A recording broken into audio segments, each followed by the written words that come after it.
പ്രിയപ്പെട്ടവരെ നമസ്കാരം. അഗ്രോവിഷനിലേക്ക് എല്ലാവർക്കും സ്വാഗതം. അടുത്തിടെയായിട്ട് നമുക്കറിയാം തേങ്ങയ്ക്കൊക്കെ എന്ത് വിലയാണല്ലേ. വെളിച്ചെണ്ണയ്ക്കും തേങ്ങയ്ക്കൊക്കെ വില കൂടിയിരിക്കുന്ന ഒരു സമയമാണ്. അപ്പം നമുക്കുള്ള തെങ്ങ് നമ്മൾ സംരക്ഷിക്കപ്പെടണമല്ലേ. നമ്മൾ സംരക്ഷിക്കണം. നമ്മുടെ വീട്ടിലുള്ള തെങ്ങിന് മറ്റ് കേടുകളൊന്നും വരാതെ നമുക്കത് നോക്കി നടത്തണം.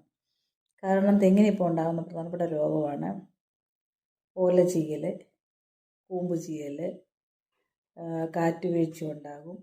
അതുപോലെ തന്നെ ചെല്ലിയുടെ ആക്രമണങ്ങളുണ്ടാകും. അത് കീടത്തിൻ്റെ ആക്രമണങ്ങളുണ്ടാകും. അതുപോലെ സ്റ്റെം ബ്ലീഡിങ്, ഇവയൊക്കെ തെങ്ങിനുണ്ടാകുന്ന രോഗമാണ്. അപ്പോൾ ഈ രോഗം വരാതിരിക്കാൻ ഇതുപോലെ മഴയുള്ള സമയത്ത് നമ്മൾ തടം തുറന്നിട്ട് തടത്തിൽ 50 ഗ്രാം ട്രൈക്കോഡർമ, അതുപോലെ 5 കിലോ വേപ്പിൻ പിണ്ണാക്ക്, അതുപോലെ ഒരു 20 കിലോ ചാണകപ്പൊടി, ചാരം, ഇവയൊക്കെ ചേർത്ത് തടം നിറച്ചിട്ട് പച്ചിലയൊക്കെ ഇട്ട് മൂടി കൊടുക്കുക. അങ്ങനെ വരുമ്പം തെങ്ങിന് ഈ പറയുന്ന രോഗങ്ങളൊക്കെ ഉണ്ടാകാതിരിക്കും.